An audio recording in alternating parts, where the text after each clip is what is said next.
Japan में जब शुरुआत हुई हिंदी शिक्षण की, तो पहले हिंदुस्तानी यहाँ पे पढ़ाई जाती थी, ये सर्वविदित है। चाहे मुझे लगता है फ्रांस में 1830 में हिंदी शिक्षण शुरू हुआ कार्य विदेश में, विदेशी भाषा के रूप में, फिर जर्मनी में और जापान में भी 1908-9 में ये कार्य शुरू होता है।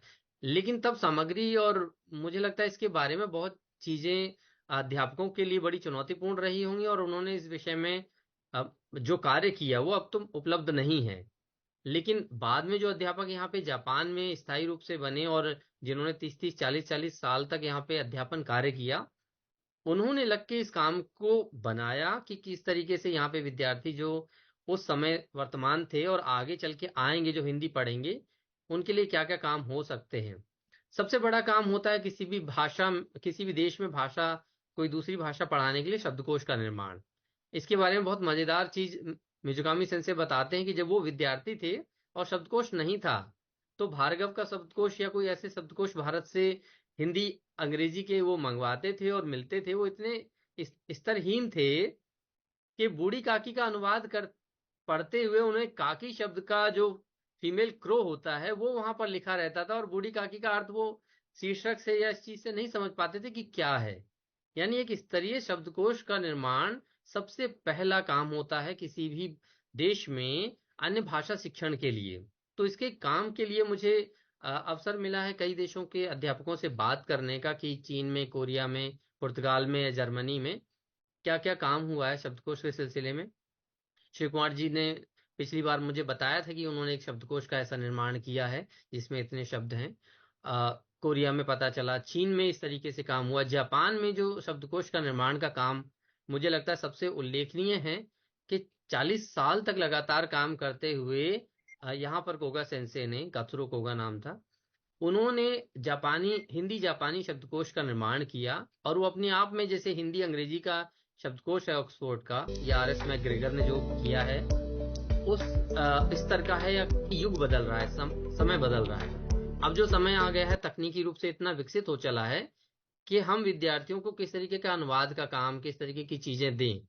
उसमें मैंने एक चीज तो देखी कि जब पारंपरिक रूप से मैं पढ़ाता था और अनुवाद का काम कुछ चीजें सामग्री के रूप में देता था कि इसका एक तरीके से समायोजन कीजिए, इसका अनुवाद कीजिए, ये कहानी है। तो विद्यार्थियों ने कुछ ऐसे विद्यार्थी थे जिन्होंने उसको गूगल या ट्रांसलेशन के रूप से वो दे दिया मुझे। तो मैंने कहा ये तो शिक्षण सामग्री एक तरीके से काम नहीं आएगी पद्धति कि मैं इन कहानियों को, जापानी कहानियां थी अच्छी अच्छी और हिंदी में भी उनका वाइस वर्सा अनुवाद करने का काम मैंने तय किया, ये मेरी पाठ्य सामग्री में से था। तो फिर मैंने उसे हटाया कि इस तरीके से विद्यार्थियों का लाभ नहीं होगा।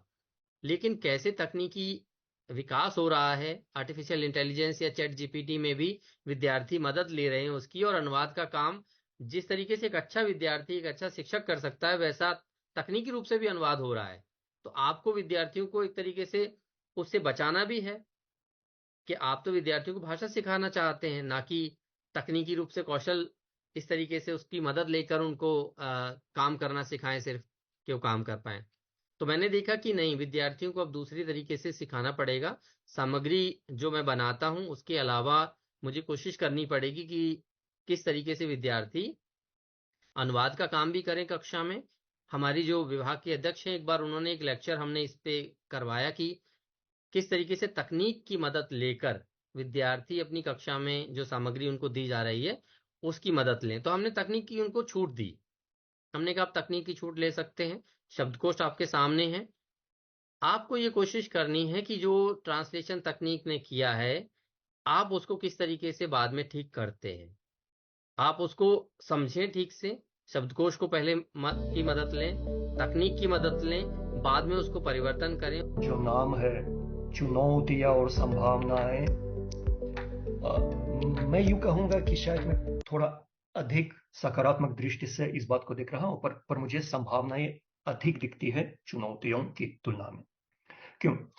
क्योंकि जो व्याकरण सिखाने वाली, समझाने वाली सामग्री होते हैं, जो पाठ्य पुस्तक के होते हैं, वो आरंभिक 2 वर्षों के लिए ही सबसे आवश्यक होते हैं। जैसे हम अभी छात्रों को पढ़ाते हैं, हमारी कुछ अपनी बनाई हुई यूक्रेनियन भाषिक पाठ्य पुस्तक है बुनियादी हिंदी व्याकरण पढ़ाने के लिए, वो हमने बना लिया है अपने लिए। उसके अलावा हम अंग्रेजी भाषी पाठ्य पुस्तकों का प्रयोग करते हैं। कनाडा या भारत में या ऑक्सफोर्ड में कहीं छपी हुई सामग्री है। एक बड़ी अच्छी बात यह है कि हमारे सभी छात्राओं की एक और सीखी जाने वाली भाषा अंग्रेजी होती है, और उन सब का पहले से स्कूल से ही अंग्रेजी का स्तर काफी अच्छा होता है, तो उनको अंग्रेजी भाषी पाठ्य पुस्तकें पढ़ने में कोई दिक्कत नहीं होती है, तो उससे हमारा बहुत सहारा होता है। हाँ, मतलब लोग पूछते रहते हैं कि यूक्रेनियन भाषी सामग्री इतनी कम क्यों बनी हुई है। वैसे हम बना रहे हैं, किंतु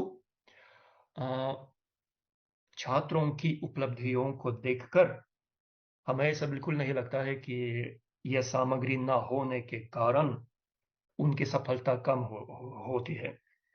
क्योंकि वेद प्रकाश जी ने भी बहुत सही कहा है कि मल्टीमीडिया का भी बहुत बड़ा योगदान होता है आजकल हमारी पढ़ाई में। तो किताबों के साथ हम शुरुआती स्थिति में तो कार्टून देखते हैं बच्चों के साथ, पहले दूसरे साल के छात्रों के साथ हम कार्टून देखते हैं, वो उपनिषद वगैरह की कहानियां, जिसमें भाषा भी काफी धीमी होती है, समझने के लिए आसान होती है। बाद में हम सिनेमा देखने लगते हैं, क्योंकि सिनेमा ये भी एक काफी मूल्यवान भारतीय आयाम है, जिसका सही मूल्यांकन शायद अभी नहीं हुआ है। शिक्षा क्षेत्र में आयाम हमारे सामने खुल रहे हैं। उनको देखकर ऐसा लगता है कि आजकल की दुनिया में तो सामग्री की कोई कमी नहीं है, बस एक इच्छा होनी चाहिए। और एक मुझे लगता है कि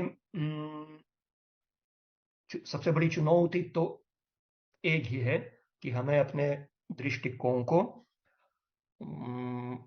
अपने शायद आवश्यकता से थोड़े ज्यादा सुव्यवस्थित दृष्टिकोण को थोड़ा बदलना चाहिए, और ये जो हर तरफ से हमें उपलब्ध हो रहा सामान मिल रहा है, ये सामग्री मिल रही है, उसका सरलता, सहजता, प्राकृतिकता से सही उपयोग करना चाहिए। दो बातें हैं शिक्षार्थियों के संबंध में जिसका हमें ध्यान रखना पड़ता है। बिल्कुल, एक है उनकी नीड्स, उनकी आवश्यकताएं क्या हैं। अलग अलग विद्यार्थी जो हैं वो कुछ स्तरों पे आने के बाद उनकी आवश्यकताएं बदल जाती हैं। कुछ इतिहासकार हैं, कुछ कोई और विषय पढ़ रहे हैं, तो उसके अनुसार उनकी रुचि बदल जाती है, तो उस प्रकार की सामग्री का निर्माण उनके लिए आवश्यक हो जाता है। लेकिन जो बिल्कुल प्रारंभिक स्तर पर हैं वो लगभग सब एक जैसे होते हैं। तो एक जो उनकी नीड है, आवश्यकता है, एक उसका ध्यान रखना पड़ता है बिल्कुल। और दूसरा है उनका स्तर, विद्यार्थी किस स्तर पर है वो। तो जब मैं स्तर कहता हूं तो उसके उसके संदर्भ में मेरे सामने जो एक प्रोफिशिएंसी स्केल है जिससे मैं परिचित हूं वो मेरे सामने आ जाता है।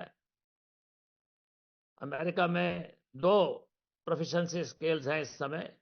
एक है एक्टफुल का प्रोफिशिएंसी स्केल, जिसका उल्लेख मैंने पहले भी एक दो बार किया है और इंटरनेट पर वो उपलब्ध है वो। और एक और है ILR, जिसका प्रयोग ज्यादा सरकारी संदर्भों में होता है। तो लेकिन दोनों बहुत उपयोगी है हमारे लिए, और भाषा के निर्माण में उनका प्रयोग भी बहुत महत्वपूर्ण है।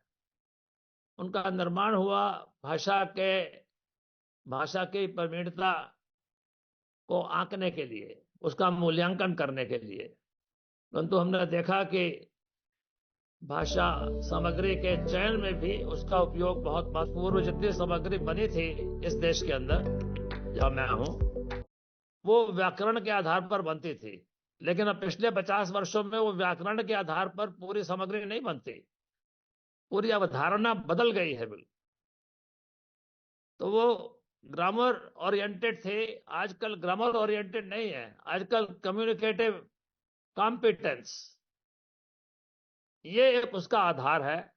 और व्याकरण उसमें जो केवल अप्लाइड ग्रामर है उतनी ही ग्रामर उसमें आती है उसके अंदर। तो ये एक अवधारणा बदली है पिछले 50 वर्षों में। इसके अतिरिक्त शब्दावली एक बहुत बड़ी चुनौती होती है किसी भी भाषा को सीखने में। उसके लिए शब्दकोशों का उल्लेख किया गया, बहुत अच्छी बात है, और शब्दकोश बहुत आवश्यक है, बहुत महत्वपूर्ण है। परंतु उसके बारे में एक और बात जानने की आवश्यकता है सामग्री के निर्माण के संदर्भ में। शोध के अंदर यह बात निकल कर आई है कि अगर किसी शब्द को आत्मसात करना हो शिक्षार्थी को, विद्यार्थी को, तो लगभग 20 बार उसका अलग अलग संदर्भों में एक्सपोजर। अब बात का भी ध्यान रखना होता है कि हर सामग्री के अंदर दो पहलू हैं। एक है विषय वस्तु, जिसको हम अंग्रेजी में कंटेंट कह सकते हैं, और एक है उस विषय वस्तु को प्रस्तुत करने वाली भाषा। तो विषय वस्तु अगर मान लीजिए परिचित है विद्यार्थियों के लिए, तो उसको अभिव्यक्त करने वाली भाषा का अधिग्रहण थोड़ा सरल हो जाता है। और विषय वस्तु भी अगर उनके लिए परिचित ना हो और भाषा भी परिचित ना हो, तो समझने की जो कठिनाई है वो दुगनी हो जाती है।